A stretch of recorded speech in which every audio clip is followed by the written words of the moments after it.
देता है।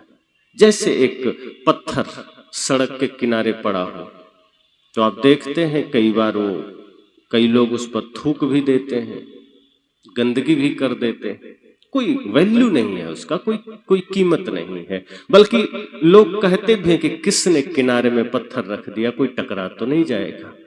लेकिन किसी कारीगर की नजर पड़ी, मूर्तिकार की, उठाया, धोया, छेनी हथौड़ी चलाया और उसे किसी देवता का आकार दे दिया, राम कृष्ण गणेश किसी का भी, और किसी जगह में उसे स्थापित कर दिया। अब देखो उसकी कीमत, अब उसका जीवन बदल गया, अब उसकी कीमत बदल गई। जो पहले पत्थर कौड़ियों के भाव नहीं था, कोई महत्व नहीं था, जिसको लोग थूक कर चले जाते थे, अब उसी को थोड़ा सा आकार दिया गया, थोड़ा सा एक रूप दे दिया गया, अब उसकी पूजा होने लगी, अब वो कीमती हो गया। ऐसे ही हमारे जीवन की बात है। जब तक हमारे जीवन में सत्संग उतरता नहीं है, हम उसी किनारे पड़े पत्थर की भांति होते हैं। तमाम संसार के विकार हम पर गिरते हैं, हम उसमें गिरते हैं और उसी में हम उलझते जीते हैं। कोई वैल्यू नहीं, कोई कीमत नहीं। लेकिन जब सदगुरु की नजर पड़ती है और सदगुरु के प्रति हम समर्पित भी होते हैं। अब देखो, जब पत्थर को कारीगर तराशता है तो पत्थर विरोध नहीं करता कि तुम मुझे छेरी क्यों चला रहे हो। लेकिन जब सदगुरु हमें तराशते हैं तो आदमी विरोध करता है कि नहीं, इतना नहीं, बस जैसा हम कहते उतना ही कर देना। अब जैसे कई लोग माला लेने आते हैं तो जब उन्हें बताया जाता है कि सारे नशा दुर्व्यसन का त्याग करना, माता पिता गुरु का आदर करना, सेवा करना, तो वो आदमी कई बार कहता है इतना तो हमसे नहीं हो पाएगा, इतना बता दो, कोई नाम जपना है वो जप लेंगे, इतना नहीं हो पाएगा। तो गुरु कहते हैं ये तुम्हारी मर्जी है ही नहीं, तुम ये नहीं सोच सकते कि हम इतना नहीं इतना करेंगे। इंसान तुम्हें बनना है तो बनना है, तुम्हारे भीतर मानवता चाहिए तो चाहिए, तुम्हारे भीतर धर्म का उद्घाटन चाहिए तो चाहिए। अब इससे ज्यादा कुछ नहीं कि तुम सेलेक्ट करके तुम धर्म को चुनो, ऐसा नहीं कि तुम चयन करो अपनी सुविधा के अनुसार। यहां तो तुम्हें बदलना ही पड़ेगा। एक ही शर्त है कि तुम्हें परिवर्तित होना पड़ेगा, तुम्हें बदलना पड़ेगा। तो सदगुरु की जब नजर पड़ती है तो सदगुरु भी छेनी हथौड़ी से हमें तराशते हैं, वो भी थोड़ा चोट देते हैं। लेकिन सदगुरु की जो चोट है वो हमें नुकसान करने के लिए नहीं है। सदगुरु जब हमें चोट करते हैं विचारों से, ज्ञान से, तो वो चोट हमारे जीवन को पवित्र करने के लिए है। जैसे आप सब माता पिता हैं, आपके भी पुत्र हैं, तो जब आपके बच्चे कई बार गलत करते हैं, बिगड़ते हैं, तो आप क्या करते हैं? कई बार थप्पड़ भी मार देते हैं। पर आपका थप्पड़ मारना और किसी अन्य का आपके बच्चे को थप्पड़ मारना, दोनों में फर्क होता है। क्योंकि जब दूसरा कोई आपके बच्चे को थप्पड़ मारता है तो वो ईर्ष्या में मारता है, घृणा में मारता है। पर जब आप मारते हैं तो आप घृणा से नहीं मारते, आप इस भाव से मारते हैं कि यह गलत मार्ग पे न चला जाए। आपके भीतर यह भाव होता है कि हमें इसे बनाना है, हमें इसको सुधारना है, हम इसे बिगड़ने नहीं दे सकते।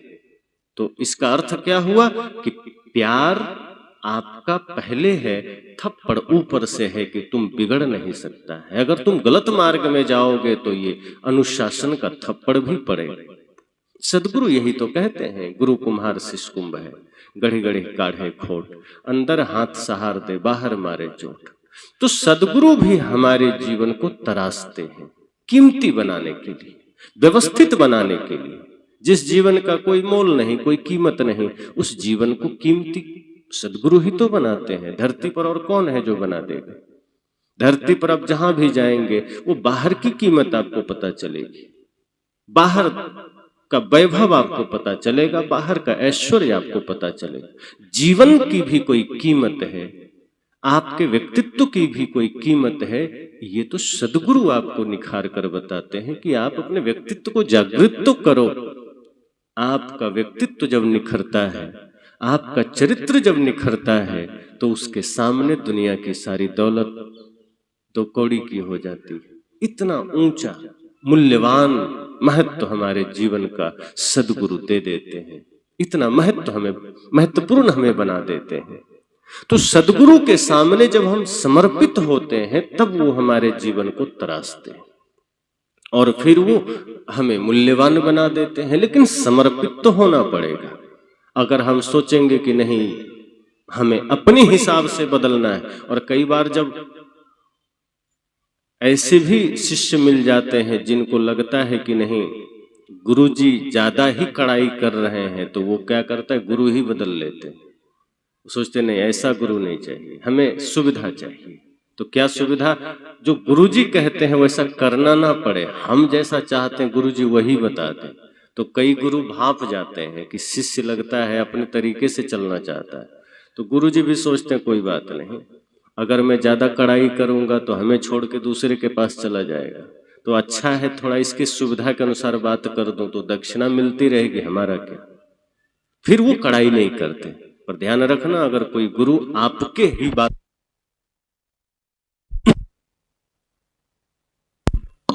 अगर आपके ही बातों में कोई गुरु हाँ हाँ मिला दे तो समझ जाना कि फिर आपको वहां से खिसक लेने में भलाई, फिर आपके जीवन में कोई परिवर्तन वहां संभव नहीं है।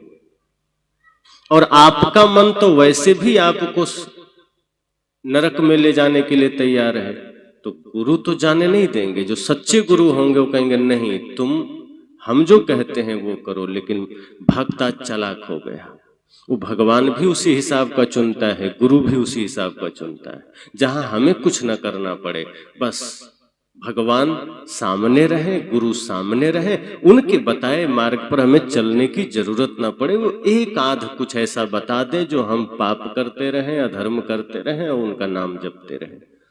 इसलिए अब देखें कि अब जो लोग हनुमान की पूजा करते हैं, जो लोग राम जी की पूजा करते हैं, जो कृष्ण की उपासना करते हैं, आप उनके जीवन को देखिए। कृष्ण जैसा जीवन है योगी का जीवन, परम योगेश्वर है। कितने कृष्ण भक्त हैं जो परम योग को उपलब्ध है। शिव जी का जीवन आप देखो, परम ध्यान को उपलब्ध है, ध्यान में बैठते हैं, गांजा कभी नहीं पिए होंगे, लेकिन उनके अधिकांश भक्त आप देखो वो गांजा पिएंगे। और जब हमने एक शिव भक्त से कहा कि गांजा क्यों पीते हो, तो वो कहे कि ये तो शिव जी का प्रसाद है, चढ़ता है उन पर, इसलिए हम पी लेते हैं। कहाँ लिखा है? अरे सुनते हैं इसलिए। हम कहे तुम गंजेड़ी हो इसलिए तुम शिव जी को गांजा चढ़ा रहे हो। तो कहा शिव जी को गांजा चढ़ता है इसलिए हम पीते हैं, और शिव जी पीते थे। हम कहे भांग, कहा वो पीते थे इसलिए हम भी पीते हैं। हम कहे एक बार जहर भी पिए थे, जरा ट्राई कर लो एक बार तुम भी। तब सिट्टी पिट्टी गुम हो जाती है। अपनी सुविधा हम देखते हैं कि गांजा में अपनी सुविधा है, भांग में अपनी सुविधा है। हमने कहा गले में नाग भी लपेटे थे, तुम लपेट के घूमो, बिच्छू भी बांधे रहते थे। तो शिवजी परम ध्यान का नाम है, परम योग का नाम है, उससे हमें लेना देना नहीं है। राम जी मर्यादा का नाम है, जहां भाई के प्रति, पत्नी के प्रति, माता के प्रति, मित्र के प्रति किस तरह से मर्यादा के पराकाष्ठा पर खड़े होकर जीना है, ये राम जी से पता चलता है। तो अगर राम को मानते हैं तो उस तरह से मर्यादा को धारण करो, कृष्ण जी को मानते हो तो उस तरह से मर्यादा को धारण करो। लेकिन आदमी क्या करता है, कृष्ण जी की प्रतिमा का प्रयोग करता है, राम जी की प्रतिमा का प्रयोग करता है, जीता अपने तरीके से, वही गांजा के साथ, भांग के साथ, बीड़ी के साथ, अंडा के साथ, मछली के साथ। एक आदमी भगवान की पूजा करता था। ये घटना अक्सर गुरुदेव सदगुरु आचार्य श्री धर्म स्वरूप साहब जी सुनाया करते थे, उनके जीवन की घटना थी, सत्य घटना। तो वो बोले कि एक बार मैं गुजर रहा था पटना में, तो एक पुजारी उनके परिचित थे, तो मंदिर में वो भगवान के लिए हलवा बना रहे थे भोग लगाने के लिए। संजोग से बेचारे उस पुजारी को शुगर का रोग था, मधुमेह। अब शुगर का मरीज चीनी प्रयोग नहीं करता खाने में, तो जो भगवान के लिए उन्होंने हलवा बनाया उसमें भी चीनी नहीं डाला। तो साहब ने पूछा कि ये कम से कम भगवान वाला में तो डाल देते कि शुगर भगवान को भी हो गया है। कहा नहीं नहीं, हुआ तो हमें ही है, भगवान को नहीं हुआ, लेकिन अब खाना तो हमें ही है, इसलिए हम भगवान वाला में भी नहीं डाले। कहा मतलब तुम शुगर का मरीज तो तुम्हारा भगवान भी शुगर का मरीज हो गया। अरे कम से कम भगवान के अनुसार से तो तुम यहां तो चलो। तुम शुगर के मरीज, भगवान तुम्हारा शुगर का मरीज, ये क्या तमाशा है। तो आदमी जैसा होता है भगवान वैसा गढ़ लेता है, वो अपने तरीके से भगवान बना लेता है। आप देखें कि आप जितना पूरब की ओर बढ़ेंगे, आपके इस उत्तर प्रदेश से जितना आप पूर्वी क्षेत्र में बढ़ते जाइए, पूर्वी उत्तर प्रदेश, फिर बिहार, फिर बंगाल, आप देखेंगे कि हर व्यक्ति ज्यादातर मांसाहारी मिलेगा। फिर उनके भगवान मांसाहारी होंगे, फिर उनके भगवान को भी वो प्रसाद में मांस चढ़ाएंगे। और जितना आप थोड़ा पश्चिम चलते जाएंगे, राजस्थान आदि तक, आपको शाकाहारी लोग ज्यादा मिलेंगे, उनके भगवान शाकाहारी मिलेंगे। मेरा कहना यह है कि आदमी जैसा होता है भगवान या गुरु वैसा ही चाहता है। वो बदलना खुद को नहीं चाहता, वो तैयार नहीं है कि हमें बदलना है। जब ज्यादा जोर लगाओ तो वो गुरु को ही बदल देता है कि आपकी आवश्यकता नहीं, आप बहुत दबाव दे रहे हैं, इतना हम नहीं कर सकते, इतनी साधना हमसे नहीं हो सकती। तो जो व्यक्ति मन को निर्मल नहीं कर सकता, वाणी को निर्मल नहीं कर सकता, कर्म को निर्मल नहीं कर सकता, संत कहते हैं फिर उसको जीने का कोई अधिकार नहीं। और ये समझना कि जिसके हृदय में प्रेम नहीं है, जिसके हृदय में सत्य नहीं है, वो आदमी जिंदा है भी नहीं। इस सीधी बात सदगुरु कबीर करते हैं। वे कहते हैं जाघर प्रेम न संचरे ता घर जान मसान। वे कहते हैं जिस घर में, जिस घट में प्रेम नहीं है, उसे मरघट से ज्यादा कुछ मत समझना, वो मरघट है। अब सदगुरु कबीर को क्या पड़ी थी, वो डरते भी नहीं थे, वो सीधी बात करते थे कि कोई की टूटे की फूटे मुझे चिंता नहीं, पर मैं कहूंगा सत्य। वे कहते थे तुम कितना भी नाम जप लो, तुम कितना भी भजन बाहर से कर लो, तुम कितना भी दिखावा कर लो, तुम बाहर से धार्मिक होने का निशान धारण कर लो, पर अगर तुम्हारे भीतर प्रेम नहीं है तो तुम मुर्दा से ज्यादा कुछ भी नहीं हो, तुम जिंदा हो ही नहीं। इस धरती पर जिंदा होने का सबूत यह नहीं है कि तुम्हारे हाथ हिल रहे हैं, कि तुम आंखों को ऊपर नीचे कर रहे हो, कि तुम्हारे कान चल रहे हैं या चलायमान है, सुन रहे हो। तो जिंदा होने का सबूत यहां इतना ही है कि तुम्हारे भीतर संवेदना है। जिंदा होने का सबूत यही है कि तुम्हारे भीतर प्रेम है, कि तुम दूसरों के दुख को देखकर द्रवित हो उठते हो, कि तुम किसी की पीड़ा को देखकर पीड़ित होते हो। ये जिंदा होने का सबूत है, ये जिंदा होने का प्रमाण है। तो सदगुरु कहते हैं कि गुरु के अनुसार बदलिए, और गुरु आपको तरासेंगे उस पत्थर की भांति जो अभी किसी कीमत का नहीं है। हम सब भी उसी तरह से हैं, इस धरती पर जन्म लिए मनुष्य के रूप में, अभी कोई कीमत नहीं है।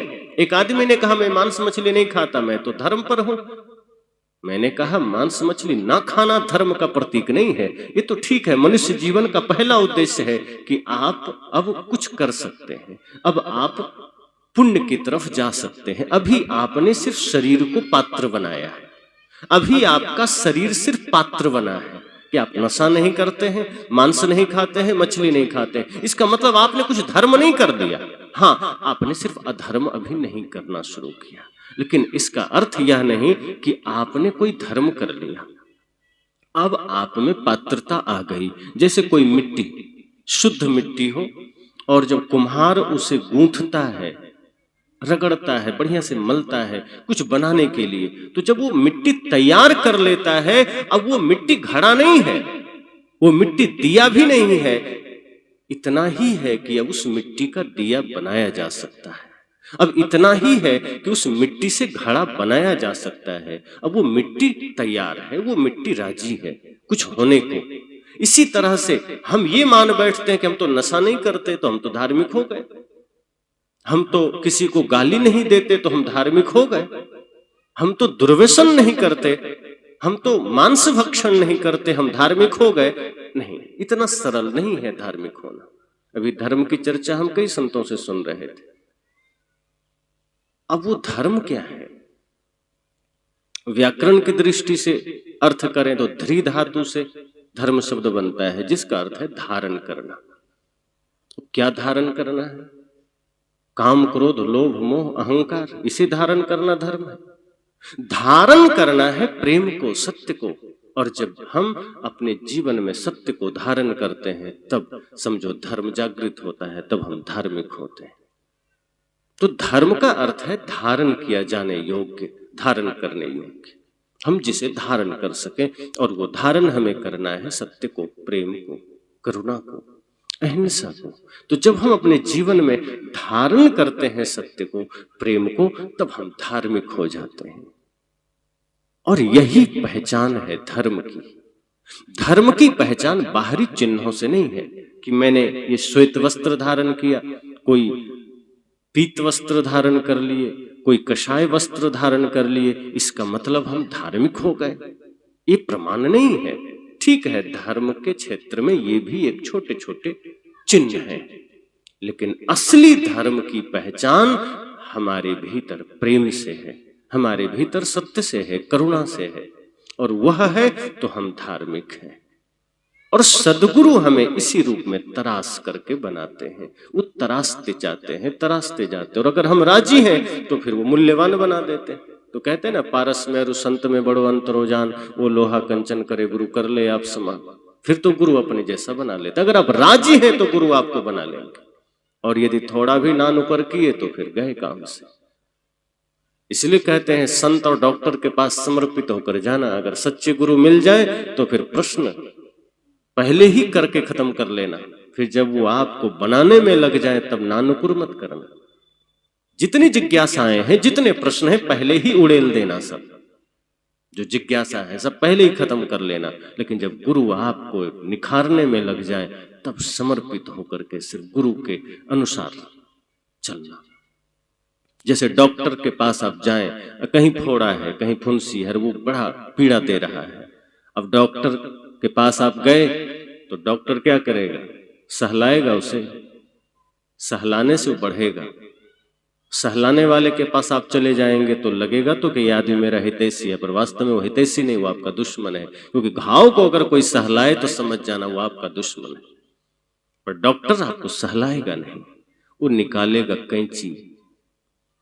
और कोई मरीज कैंची देख के डर के भाग जाए कि डॉक्टर तो कैंची निकाला, तो फिर वो पीड़ा से मुक्त नहीं हो पाएगा। डॉक्टर के हाथ में कैंची आपके जान लेने के लिए नहीं है, आपकी पीड़ा से आपको मुक्ति देने के लिए। इसी तरह से संत जब ज्ञान का हथौड़ा निकालते हैं तो कुछ लोग भाग जाते हैं, पिंड छोड़ देते हैं। लेकिन जो सच्चा जिज्ञासु है वो कहता है नहीं, गुरु का यह प्रहार भी हम सह लेंगे, क्योंकि हमें बदलना है, हमें निखरना है। इसलिए आप कथाएं सुनते होंगे, अब तो ऐसा कम है।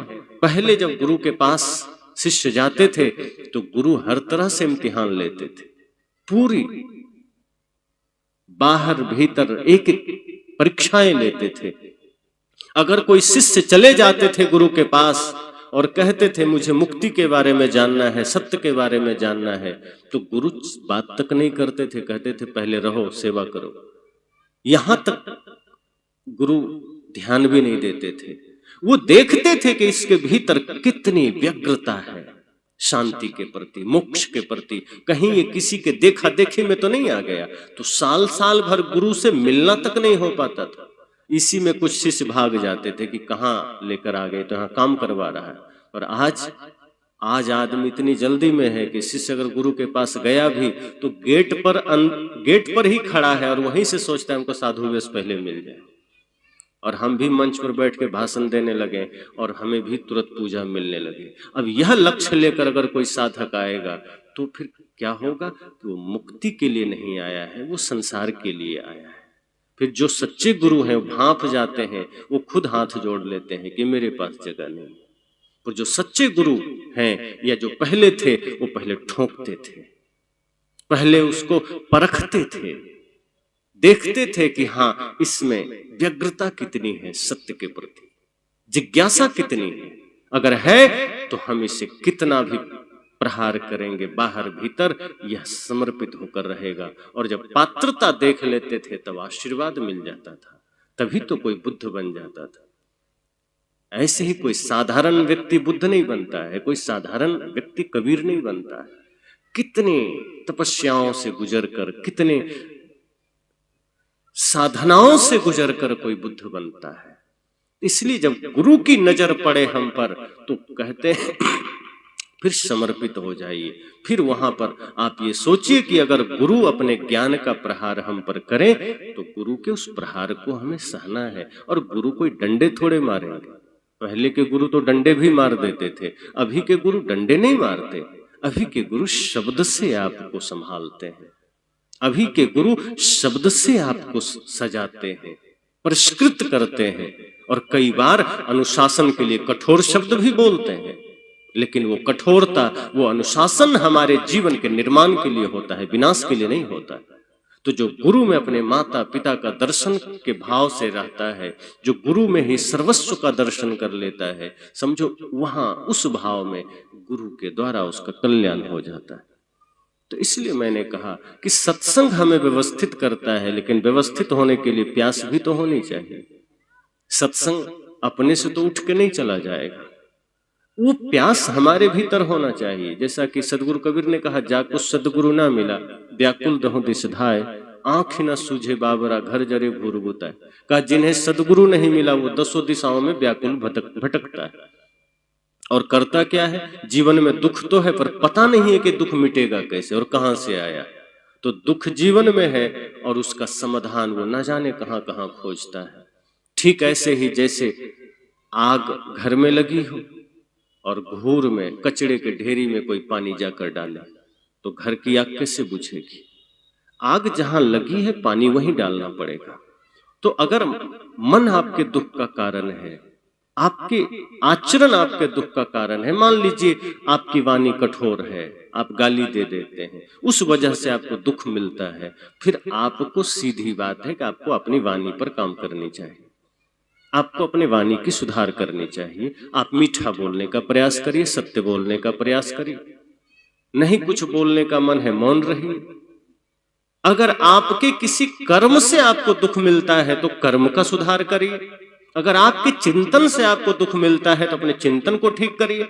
लेकिन ऐसा तो नहीं है कि आपकी वाणी से आपको दुख मिला और दूसरे का आप ठीक करें, तो थोड़े होगा। जैसे सिर में दर्द आपको है और दवा किसी दूसरे को खिला दे तो ठीक नहीं होगा ना। सिर दर्द आपको है, दवा आपको खानी पड़ेगी। अगर आपके जीवन में दुख आपके ही मन के कारण है, आपके ही आचरण के कारण है, आपको अपने आचरण को ठीक करना पड़ेगा। अगर आपके व्यवहार से, अब जैसे कई बार घर में होता है, भाई भाई में झगड़ा हो गया, पति पत्नी में झगड़ा हो गया, तो ज्यादातर आदमी यह सोचता है कि नहीं इस झगड़े का कारण सामने वाला है, मैं थोड़े हूं। और जहां ऐसी बात आ गई वो झगड़ा कभी मिट नहीं सकता, क्योंकि उधर से भी यही सोचा जा रहा है कि मैं थोड़े हूं वही। लेकिन झगड़ा मिटाना है तो पहली बात यह सोच लेना कि हो सकता है इस झगड़े का कारण मैं भी हूं, क्या पता मेरे ही किसी नादानी से झगड़ा हो गया हो। नहीं भी आप कारण है, एक बार श्रद्धा और विनम्रता से यह भाव लाकर तो देखिए, आप देखना झगड़े धीरे धीरे मिटते चले जाएंगे। लेकिन हम इतना सोचने को भी राजी नहीं, हमारा मन इतना अहंकार में भरा होता है, हम सोचते हम झगड़ा का कारण ना, सामने वाला कारण है। हम तो बड़े हरिश्चंद्र बैठे हैं, हमसे कैसे भूल हो सकती। दुनिया के सारे लोग भूल कर दें ठीक है, हम नहीं कर सकते, और वहीं विवाद आरंभ रहता है, फिर वो मिटता नहीं है। इसलिए सदगुरु कहते हैं आप राजी तो होइए, पहले आप अपने आप को पात्र तो बनाइए, आप देखेंगे विवाद मिटेंगे। पति पत्नी में झगड़ा है, अब पति इस अहंकार में बैठा है कि हम तो परमेश्वर है, क्योंकि शास्त्र ने कह दिया है पति परमेश्वर होता है, और वो शास्त्र ये कहना थोड़ा भूल गया कि पत्नी भी परमेश्वरी होती है, इसलिए थोड़ी चूक हो गई। लेकिन सदगुरु कबीर ने कहा कि पत्नी भी परमेश्वरी है, ये मत भूलना, तुम परमेश्वर हो तो तुम्हारी पत्नी भी परमेश्वरी है। सदगुरु कबीर में पक्षपात नहीं है। वे कहते हैं अगर पुरुष परमात्मा है तो स्त्री भी परमात्मा है। इसलिए अगर पति इस अहंकार में बैठा है कि मैं तो परमेश्वर हूं, मुझसे गलती थोड़े हुई है, पत्नी से हुई होगी, वही माफी मांगे, तो फिर वहां विवाद कभी मिटेगा नहीं। अगर कभी सच में भी पत्नी से भूल हो जाए, आप पति हैं, विनम्र भाव से हाथ जोड़ लो, क्या कट जाए। उसके भीतर भी तो वही परमात्मा बैठा है। अगर आप बड़े भाई हैं, छोटे भाई से कोई गलती हो जाए, हाथ जोड़ लो, क्या दिक्कत है। आपके हाथ जोड़ने से आपका कुछ घटेगा नहीं, आपकी विनम्रता प्रदर्शित होगी, आपके भीतर की करुणा प्रदर्शित होगी, वो आपकी कीमत पता चलेगी कि ये व्यक्ति भीतर से कितना कीमती है। कहते हैं ना कि क्षमा बड़न को चाहिए, छोटन को उत्पात, कहां विष्णु की घट गई जो भृगु ने मारी लात। जो वास्तव में ज्ञान से भरा होगा, शक्ति से भरा होगा, उसमें अकड़ नहीं होगी, उस सरल होगा। और जिसमें ज्ञान की कमी होगी, शक्ति की कमी होगी, आप देखना उछलेगा ज्यादा, वो कूदेगा ज्यादा, चिड़चिड़ापन ज्यादा होगा। लेकिन जो सच में ज्ञान से ओतप्रोत है वो शांत होंगे। तो मैंने कहा ये सत्संग जीवन को व्यवस्थित करने के लिए है, और हमारे आपके जीवन में अव्यवस्था है। हमारा जीने का ढंग, हमारा रहन सहन सब अव्यवस्थित है, हमारा चित्त, हमारा मन सब अव्यवस्थित है।